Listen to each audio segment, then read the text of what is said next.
L'idée est d'apporter toutes les technologies et tous les usages de 2017 dans un secteur qui les avait complètement oubliés, qui est l'assurance santé. Je suis Jean-Charles Samuelian, je suis le cofondateur et CEO d'Alan. Alan, c'est la révolution dans l'assurance complémentaire santé. On est le premier assureur depuis 30 ans. La boîte qui est en train de bouleverser un énorme marché, 50 milliards d'euros par an, la santé plus la prévoyance, par la technologie et qui n'avait pas été digitalisée. Donner de la transparence aux utilisateurs, ça c'est le premier point. Une fois qu'on a fait ça et qu'on l'a bien fait, on peut commencer à réfléchir à apporter des services supplémentaires qui vont aider à mieux comprendre sa santé, à mieux faire de la prévention, à mieux interagir avec le système de soins. Moi, ministre de la Santé, j'aurais, je pense, 3 grands sujets sur lesquels je travaillerai. Le premier, ce serait un accès à la donnée de manière beaucoup plus large, mais je serais extrêmement punitif pour ceux qui utilisent mal cette donnée. Le deuxième point sur lequel je travaillerai, ce serait sur énormément d'intégration entre la sphère publique et la sphère privée dans la santé pour être sûr que l'expérience d'un point de vue utilisateur soit complètement fluide. Le troisième, c'est que j'essaierai de faire de la France un leader sur les nouvelles technologies en santé.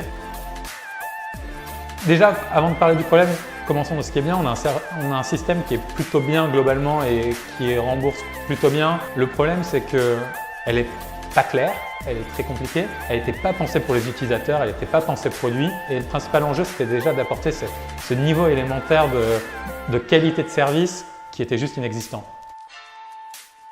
Quelqu'un qui donne beaucoup de pouvoir à ses équipes. J'essaye de faire en sorte qu'on ait des conditions de travail qui sont géniales, à la fois intellectuellement, donc que les gens aient accès au bon niveau d'information, au bon niveau de transparence pour prendre les meilleures décisions, et à la fois en termes de cadre. Et j'espère que je donne la bonne vision et les bonnes priorités de la boîte sur ce qu'on fait. Travailler sur des choses qui nous passionnent, comprendre la valeur de son temps et arriver à se renouveler et à apprendre en permanence.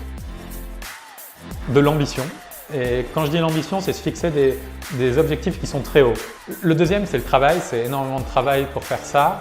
Le troisième, c'est accepter l'échec mais apprendre. Donc il faut apprendre énormément sur l'échec. Et après, c'est s'entourer de personnes qui vous impressionnent et qui vous aident à grandir. Et comme ça, on s'aligne sur une réussite ensemble. Elon Musk, l'ambition des projets qu'il porte et les questions qu'il se pose, la manière dont il les exécute, là où tout le monde pensait que c'était impossible. Et ça, je trouve ça hyper beau et très fédérateur.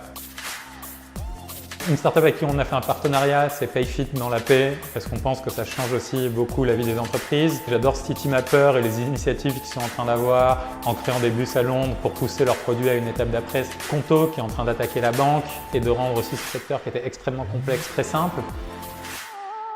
Jean-Daniel Guyot, qui après l'énorme succès en termes de produits d'expérience de Capitaine Train, s'attaque à des nouveaux sujets aussi autour de la banque, de l'éducation. Et j'adore complètement sa vision, j'adore la manière dont il construit les choses, donc c'est quelqu'un d'extraordinaire à rencontrer.